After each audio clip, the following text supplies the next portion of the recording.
personas que fueron entrando, Mirelli, John Mara, vayan poniendo sus nombres completos, sección al lado, para pasar la lista después. La clase que yo preparé para hoy fue una clase bastante cortita para terminar endocrino, en vista de que no sabía que hoy iba a tener la reunión, tampoco sabía si iba a seguir o no, ¿verdad? Entonces va a ser cortito el de hoy, un rato para cumplir con nuestro horario, pero ahí en la próxima ya volvemos con todo. ¿Están consiguiendo? No, todavía no. Boa tarde, professora. ¿Qué tal? Bem, a senhora? Bien, gracias al Señor. Professora, a senhora vai continuar com a gente em Fisiopato? Então, deixa eu conversar com vocês. Yo tuve la reunión hoy con el señor Carlos, ¿verdad? Y les puse todos mis puntos, tanto financieros como académicos. Vamos a tener una reunión hoy con todos los docentes a las 19 horas y esa reunión va a ser definitiva para mí, porque él me hizo una propuesta, yo acepté para seguir en base a esa propuesta, pero tengo que escuchar a ver qué dice la gente de Asunción, ¿verdad? Porque queriendo o no, estamos dependiendo todavía de ellos. Pero sí, de acuerdo a lo que hablé con el señor Carlos, como él me propuso, yo estoy de acuerdo de continuar, ¿está bien? Pero así, finiquitar, decirle, sí, ahora todo perfecto, vamos con todo después de esa reunión de hoy de noche, ¿está bien? Más un 80% que vamos a seguir. Vamos a estar en la torcida. ¿Está? Bueno, voy a poner para grabar un ratito y ahí empezamos. Pues fue un tumulto, no íbamos a conseguir todo ese impacto si no era con la ayuda de ustedes. El complot de los alumnos fue así excepcional. Tuvimos muchísimo apoyo, no solo de mí, sino que los alumnos de los otros profes que empezaron a querer renunciar a presentar sus cartas. No fui sola yo, ¿verdad? Yo empecé y había gente en la fila, había sido. Pero esto tuvo su impacto y gracias a Dios va a ser positivo para nosotros y para ustedes sobre todo, porque lo que queremos es una calidad de trabajo y no estar trabajando a medias como estamos trabajando de manera desordenada, desorganizada. Professora, Olá. eu fico feliz com a atitude que você teve em relação a isso, porque realmente, assim, você é uma professora que tem uma qualidade muito grande, eu acompanho seu trabalho já faz algum tempo, né?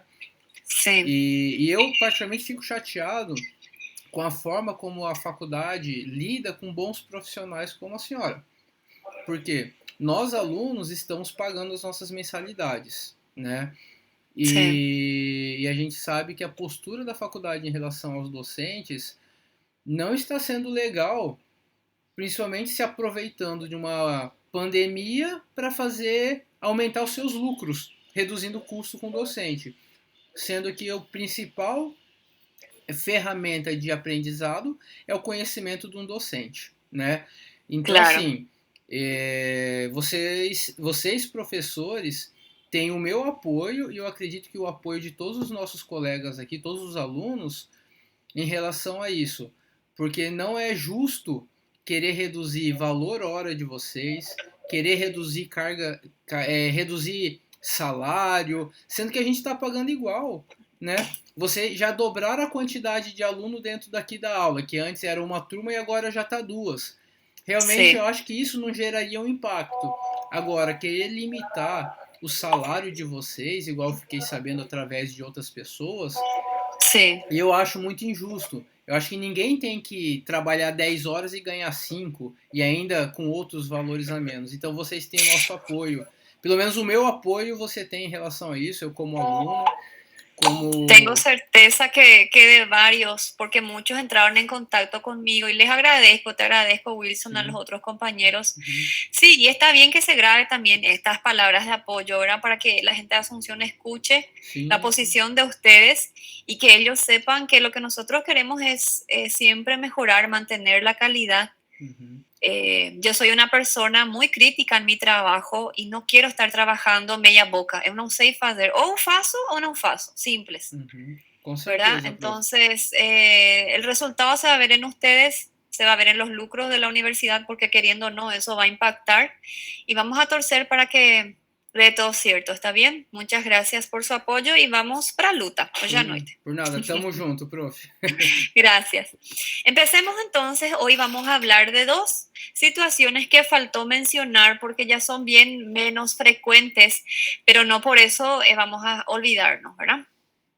¿Se acuerdan cuando habíamos hablado de la glándula suprarrenal? Les había dicho que la glándula suprarrenal puede tener enfermedades tanto hiperfuncionales como hipofuncionales. Y ahí vimos que existía la corteza, la médula, y cada zona de la corteza era encargada de estar secretando cierto tipo de hormona. Y si teníamos un tumor en tal región de la corteza, podíamos tener un hiperaldosteronismo, un síndrome de virilización o hiperandrogenismo, un hipercortisolismo, y también va a ser lo mismo cuando nosotros tengamos un tumor en la médula de la suprarrenal. Cuando nosotros tenemos la formación de un tumor en la médula suprarrenal, tenemos que acordarnos que ahí están las células cromafines, que son las encargadas de liberar catecolaminas, adrenalina, noradrenalina, etc. Entonces, cuando yo tenga la generación, la formación de un tumor en ese local, obviamente mi paciente va a empezar a tener mayor cantidad de secreción de estas catecolaminas en sangre. Y eso puede llegar a ser bastante grave porque tenemos que recordar que dependemos de esa catecolamina para mantener nuestra presión arterial, nuestro volumen minuto, la fuerza de contracción, la pulsación, etcétera. ¿Verdad? Entonces, si yo tengo un aumento en la cantidad de esas hormonas, yo también voy a tener un aumento de toda esa funcionalidad cardiovascular y eso me puede llevar a otras complicaciones de nuevo. Ese tumor en la médula suprarrenal que cursa con aumento de la secreción de las catecolaminas es lo que nosotros llamamos como feocromocitoma. ¿Sí? Yo voy a tener pacientes que van a desarrollar al inicio síntomas como dolores de cabeza, palpitación, sudoración, que hace parte de una descarga adrenérgica. Pero, sin embargo, voy a tener pacientes que ya me van a venir en una fase más avanzada con aquel cuadro de hipertensión arterial muy rebelde al tratamiento, y en este caso es una hipertensión que no mejora, que no se logra resolver con medicación vía oral. Yo necesito extirpar el tumor para poder disminuir la cantidad de catecolaminas en sangre y así volver a equilibrar la presión arterial, la frecuencia cardíaca de mi paciente. Yo tengo un riesgo de muerte en ese paciente inminente, tengo. Cuanto más altas sean las cifras tensionales, mayor va a ser el riesgo de daño a órganos diana, ¿verdad? Cuando nosotros hablamos de un feocromocitoma, es importante recordar que existe una probabilidad de que ese tumor sea maligno. Por eso el afán de que toda vez que tengamos una sospecha de una hipercatecolaminemia, ¿verdad? De un aumento de las catecolaminas en sangre, estar buscando la existencia de este tumor en la médula suprarrenal para descartar o bien confirmar mi feocromocitoma y empezar a tratar, ¿sí? Nosotros tenemos una regla cuando vamos a hablar de los feocromocitomas, que es la famosa regla de los 10, ¿sí? Voy a hablar del otro primero y después voy a volver a este. ¿Qué nos dice la regla de los 10? Tanto el Harrison, Fisiopatología de Port, Farreras, Robbins, las bibliografías de patología y medicina interna manejan esto. Nos dice que 10% de los feocromocitomas pueden ser malignos, que 10% de estos tumores están afectando ambos lados, ¿sí? Pero en el caso que se afecte un solo lado, casi siempre es lado derecho. Un 10% puede estar localizado fuera de la glándula suprarrenal. un 10% de estas localizaciones fuera de la glándula están ubicadas dentro del abdomen. Un 10% tiene una genética que le predispone a mi paciente a desarrollar ese tipo de tumor. Un 10% yo logro detectar en pacientes que todavía no desarrollaron una hipertensión y están en esa fase de dolor de cabeza pulsátil, sudoración y taquicardia. Y tengo un 10%, de presentación de esta patología en niños. Tenemos pacientes que cada vez más se demostró que esta influencia genética fue creciendo durante el tiempo, entonces por eso yo les puse el patrón hereditario en un cuadradito amarillo, porque esto es lo que cambió actualmente. Hoy en día se entiende que 25% de los casos tiene esa genética hereditaria y a eso se llama feocromocitoma familiar. ¿Sí? Hay que investigar si hubo algún antecedente genético de algún parentesco que presentó el mismo tipo de lesión tumoral. ¿Ok? ¿Cómo se me puede presentar un paciente que tenga un exceso de catecolaminas en sangre? Todo va a depender del tiempo de evolución de la enfermedad. Al comienzo, mi paciente va a empezar a tener lo que aparece en primer lugar son las palpitaciones, la taquicardia, ¿sí? La taquicardia frecuente que le da mucha ansiedad al paciente, es bastante molesto. Conforme vaya pasando, el paciente empieza a tener esos cuadros de sudores, ¿sí? Conforme va evolucionando, los dolores de cabeza que tienden a ser bastante intensos, opresivos, pulsátiles. Nuestro feocromocitoma se ve con mayor frecuencia en mujeres y justamente en esa época de climaterio, 40, 50 años, que nos puede ayudar a confundir si nuestra paciente todavía no está hipertensa, ¿verdad? Una paciente con palpitación que esté sudando bastante, nosotros podemos estar confundiendo con una deficiencia de estrógeno. Entonces, mirar, evaluar la presión arterial para ver cómo está. ¿Cómo se suele mantener esa presión? La hipertensión aparece más allá, más adelante. Este triángulo, ¿sí? Es lo que ustedes se tienen que acordar que son los primeros síntomas de un paciente con feocromocitoma. Y obviamente es un dolor de cabeza que no logramos controlar con beta bloqueantes, entonces son síntomas que no responden al tratamiento sintomatológico. Habíamos dicho que en un paciente, por ejemplo, con hiperaldosteronismo, las cifras eran 18%, 10, etc. Cuando hablamos de un feocromocitoma, ahí cambia totalmente. Las cifras tensionales pueden llegar a ser mucho más altas, es decir, pacientes que me viene con presión de 230 por 160 en esa base, ¿sí? O sea que el riesgo de que mi paciente cualquier momento se me complique es altísimo. Y muchas veces nosotros ya le agarramos a nuestro paciente en esa fase de complicación, que son los cuadros que yo les puse, las palabras que les puse ahí a la derecha. Un paciente que ya me viene con un fracaso de bomba, un paciente que ya me hace un evento isquémico, ¿verdad? Que me hizo ya un infarto, ya es una complicación de que él estuvo manteniendo estas cifras tensionales altas por mucho tiempo. Cuando nosotros tenemos ese paciente hipertenso, rebelde al tratamiento, que mantiene cifras tensionales altas, siempre tengo que pensar en una causa secundaria de la hipertensión arterial, ¿verdad? Y en ese caso, ustedes se acuerdan que la endocrina era una de las principales. Obviamente ver si hay palpitación, si hay sudoración, si hubo episodios de dolores de cabeza, para ayudarme a cerrar mi diagnóstico.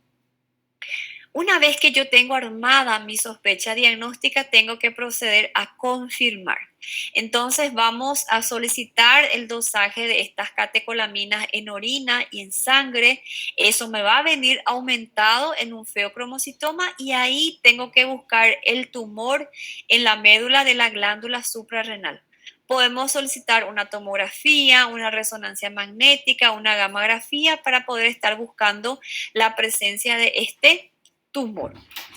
En el caso que nosotros tengamos el valor de catecolaminas altas en sangre y en orina y no encuentre ningún tumor en mi glándula suprarrenal, recordarme que 10% va a estar localizado fuera de la suprarrenal y que de esos extraadrenales 10% van a estar intraabdominal. Entonces tengo que hacer estudio de imagen buscando tumores localizados en otra región del cuerpo del paciente que va a estar produciendo de manera ectópica también catecolaminas, ¿sí? 95% yo tengo dentro de lo que es abdomen y pelvis, entonces hacer una resonancia magnética completa de ese mi paciente y fíjense, se suele encontrar en gran proporción en la región paraaórtica, ¿verdad? En la vejiga, tórax, cabeza y cuello ya mucho menor y pelvis menor aún. O sea que en la parte abdominal es donde yo tengo que enfocarme a buscar porque en esa región es la más frecuente. ¿Por qué yo necesito sí o sí encontrar dónde está el tumor productor de catecolaminas? Porque en cuanto nosotros no encontremos, no vamos a poder extirpar y no vamos a poder tratar, ¿sí? Nosotros necesitamos extirpar ese tumor para que podamos restablecer la presión arterial de mi paciente, ¿sí? Cuando nosotros localizamos el tumor, hay que prepararle al paciente por 15 a 20 días más o menos, tratar de reducir en un 20% esa presión arterial, de modo que ese mi paciente esté un poco más estable y ahí se va a quirófano para extirpar el tumor. ¿Con qué tipo de medicamentos nosotros podemos utilizar? Podemos utilizar los beta bloqueantes, los alfa bloqueantes y si no tengo respuesta en la mezcla de estos dos, inclusive podemos administrar un calcio antagonista junto, ¿sí? Una vez que nosotros logramos reducir la presión, se procede a una cirugía. Hoy día ya casi siempre se hace por videolaparoscopía, donde el manejo postoperatorio es mucho más rápido, se reduce mucho la cantidad de complicaciones, ¿verdad? Cuando hablamos del alfa bloqueante, el medicamento de elección es la fenoxibenzamina.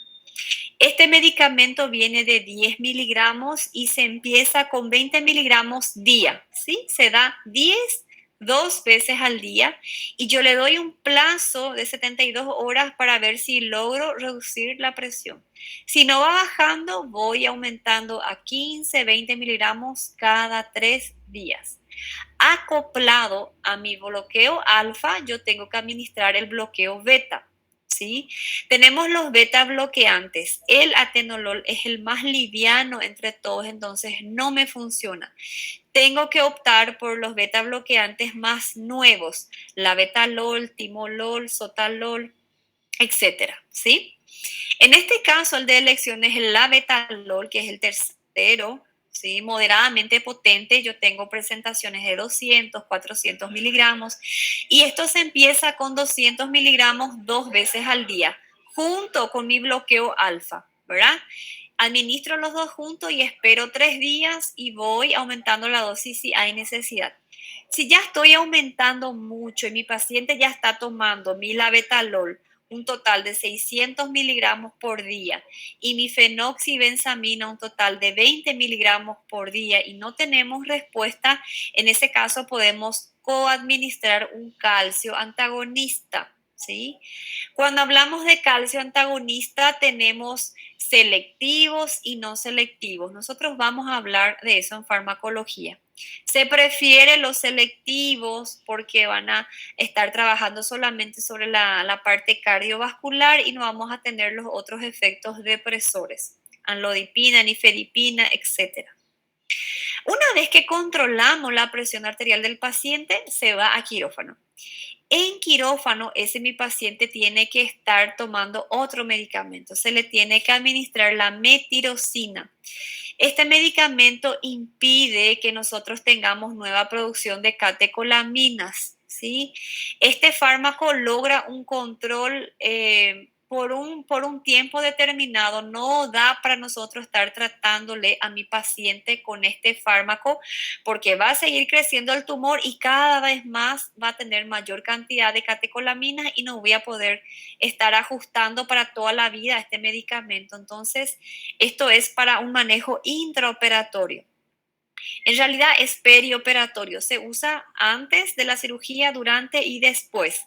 Como la cirugía es un evento estresante para el organismo, tanto la administración de anestesia, la extirpación propia del tumor, genera todo un estrés y eso induce a una descarga adrenérgica donde tenemos una liberación de catecolaminas. Y para evitar de nuevo ese aumento brusco, se administra este medicamento. ¿Sí?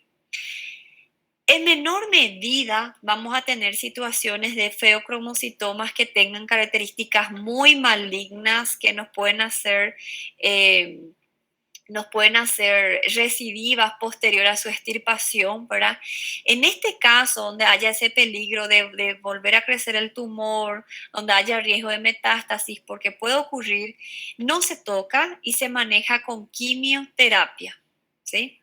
Pero es en bien menor medida. Casi todos los feocromocitomas se resuelven, se permiten resolver mediante la extirpación quirúrgica y después nosotros tenemos una mejoría bastante importante del paciente. Yo les puse un cuadrito para que tengan sus valores de referencia de las catecolaminas. Fíjense, los valores que están en el medio, donde dice referencia, es lo que quiero que lean un poco, que miren, que conozcan. Yo no les voy a solicitar que aprendan esto, pero para que tengan conocimiento, verán qué unidades de medida viene, así ya están un poco por dentro para cuando vuelvan a ver esto en medicina interna. Esto puede tener un poco de variación de laboratorio para laboratorio, pero es ínfimo. Antes de empezar, antes de continuar a la otra patología, entonces, ¿qué tenemos que recordar de un feocromocitoma? ¿Qué es? ¿Por qué se produce? Conocer esa regla de los 10, ¿verdad? Saber cómo se me puede presentar en el paciente, cómo se diagnostica y cómo trato. No olvidar de ese esquema de control de la presión antes de enviarle a mi paciente a quirófano. ¿Y cómo se me puede complicar? ¿Con qué eventos cardiovasculares se me puede complicar un feocromocitoma si tardamos mucho para diagnosticar? Perfecto. ¿Alguna duda sobre lo que es feocromocitoma?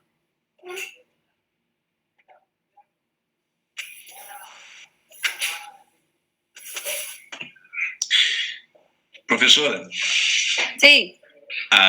Você estava falando que o feocromocitoma normalmente ele pode ser maligno em 10% ou mais, né?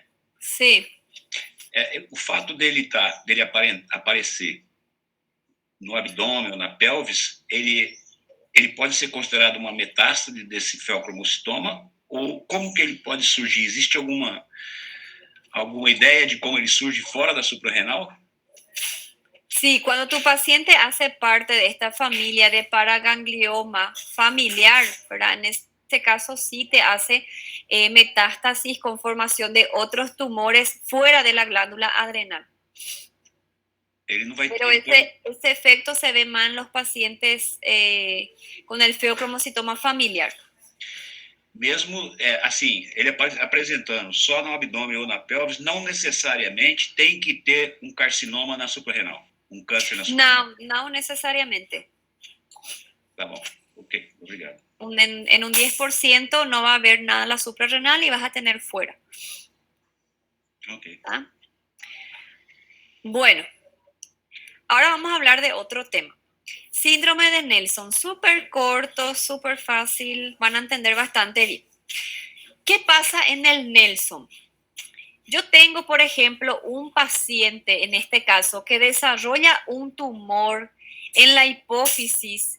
Este tumor es el tumor secretor de ACTH y esto se produce porque el paciente tiene una insuficiencia de la glándula suprarrenal. Cuando yo tengo, por ejemplo, un paciente que se le extirpa las glándulas suprarrenal por un síndrome de Cushing que no se logra manejar, o un paciente que perdió el tejido por una insuficiencia por culpa de una enfermedad de Addison, un síndrome de Waterhouse, ¿verdad? En situaciones de insuficiencia suprarrenal, como va a ocurrir una depresión del cortisol, obviamente eso hay que reponer con corticoides exógenos. En el caso que nosotros no tengamos esa situación de reposición hormonal o el paciente abandone el tratamiento o no se ajuste mal la dosis y el paciente siga con esa disminución del cortisol, hay esa retroalimentación y mi hipófisis recibe la señal del hipotálamo para que secrete mayor cantidad de CTH para poder ir aumentando de nuevo la cantidad de cortisol en sangre.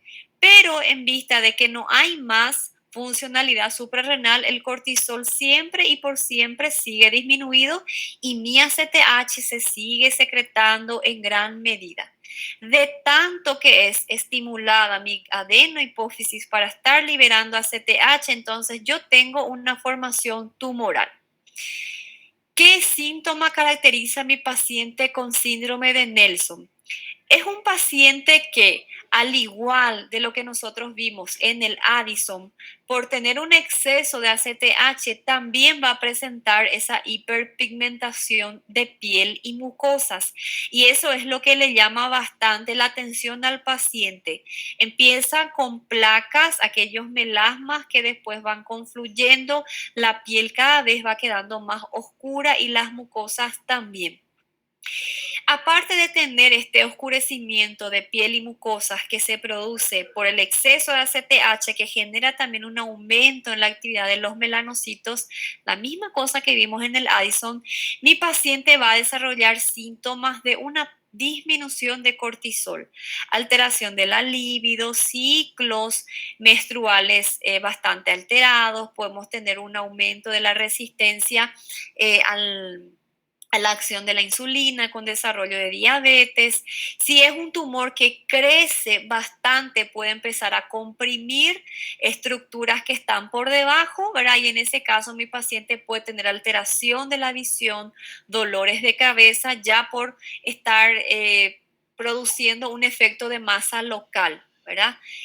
Nosotros cuando tengamos sospecha de un síndrome de Nelson, sí o sí tenemos que confirmar que mi paciente haya tenido ese historial de una extirpación de glándula suprarrenal o de una pérdida de la funcionalidad por A o B motivo, un accidente, una infección, una causa autoinmune, etc. Necesitamos para realmente confirmar y armar nuestra sospecha diagnóstica. Una vez que estamos ya ahí con nuestro diagnóstico más o menos nebuloso, ya formadito, ¿qué podemos estar pidiendo para confirmar? Aparte de la clínica, nosotros tenemos que confirmar que hubo la cirugía donde se extirpó, ¿verdad? Y obviamente tenemos que buscar ese cortisol, ese ACTH y mirar con una imagen cómo está la glándula suprarrenal y nuestra hipófisis. Entonces, se dosa cortisol que va a estar disminuido, se dosa ACTH que va a estar elevado y con nuestra resonancia magnética de cráneo vamos a evidenciar el adenoma, el tumor que tiene el paciente, ¿verdad? Y también tenemos que hacer uno de abdomen para realmente confirmar que ya no hay parénquima funcional adrenal. Una vez que se cierra el diagnóstico, ese crecimiento tumoral se tiene que manejar con radioterapia, ¿verdad? Y si sigue creciendo, aparte de eso, extirpación quirúrgica. Pero nosotros necesitamos devolverle al organismo la causa de todo este cambio, que es la falta de corticoides, ¿verdad? La falta de cortisol.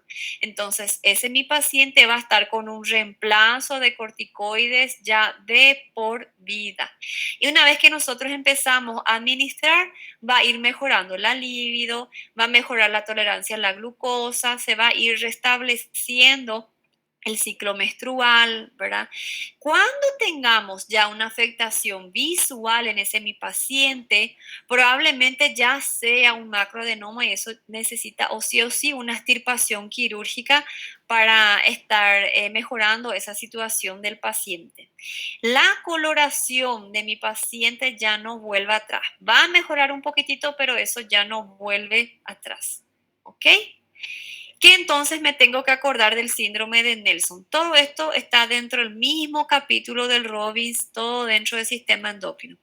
Me tengo que acordar qué es síndrome de Nelson, por qué se produce, qué síntomas puede darle a mi paciente, qué estudios voy a solicitar para diagnosticar y cómo se trata. ¿Está bien? ¿Alguna duda sobre síndrome de Nelson? Doutora, ¿Te escucho? boa tarde. Esse síndrome de Nelson, a dor pode causar outros tipos de dores corporais? Puede producir dolor articular, músculo esquelético, puede. E quando a pessoa toma a reposição hormonal, esse tipo de reposição, dependendo do caso, tem que tomar para sempre ou tem um período determinante? Não, para sempre, porque ele já não tem parênquima secretor de cortisol, então fica totalmente dependente da administração exógena. E pode a coloração aparecer tipo axilas escurecidas, tipo isso? No começo sim, pero sí o sí tiene que agarrar toda a piel. Mas é mancha marrom mesmo. Marrom, marrom. Que nem aquelas manchas de gravidez, sabe? Bem escuro. Rosto. E assim, sente muita... afeta a respiração? Muy difícil. No llega a producir. Tá. Não, é porque eu conheço uma pessoa que a pressão dela, ela não... É muito difícil de ser controlada. Às vezes ela toma uma medicação, mas não consegue controlar. E ela tem essas manchas no rosto e a axila escurecida. E pressão, assim, difícil de controle. Aí tem falta de ar, tem hiporese. Tem que investigar causa secundaria de la presión. Toda vez que vos tenga un paciente con una hipertensión rebelde al tratamiento, obviamente, tem que ver si está tomando un tipo de medicamento correcto para su caso, posologia, miligramo, etc. Faz a parte não farmacológica e mesmo assim não está funcionando, tem que procurar las causas secundarias de la hipertensión. Ela faz reposição hormonal, eu só não sei qual o tipo, já tem bastante tempo. Muito tempo, entendi. Ela toma contínuo, e ela tem todos esses sintomas, e sente muitas dores no corpo, nas articulações. Sim, e articulação principalmente. Nas articulações muito, e muscular também muito. Cansaço. Isso. Pode ser. Ela me chamou a atenção com relação que ela vai no médico, faz os exames, diz que colesterol tá bom, glicose tá boa, não sei o que tudo tá bom, e nada de melhorar, não tem nada que faz ela melhorar. Pero hay que investigar, alguma coisa não tá bom, porque se estava todo bien, não iba a estar assim, ¿verdad? É uma paciente para estudar, no hay problema.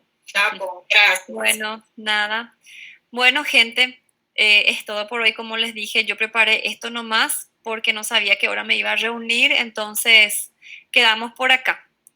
Acá terminamos endocrino, falta obviamente diabetes, pero eso es todo un mundo, ¿verdad? Es un mes más o menos de aula solamente hablando de diabetes. Las personas que pusieron sus nombres, entonces muchísimas gracias. Eu desligué mi cámara sin querer. Muchísimas gracias por su presencia, por la fuerza, por el apoyo. Eso es esencial para nosotros. Las personas que todavía no pusieron, no, diabetes es largo, pero da súper gusto estudiar, van a ver. Da gusto porque se ve mucho y entonces queda interesante, ¿verdad? Y ahí las personas que no pusieron sus nombres pueden poner. Voy a estar recogiendo para la lista. Bueno, gente, quedamos por acá. Nos vemos en la próxima clase. Chaucito.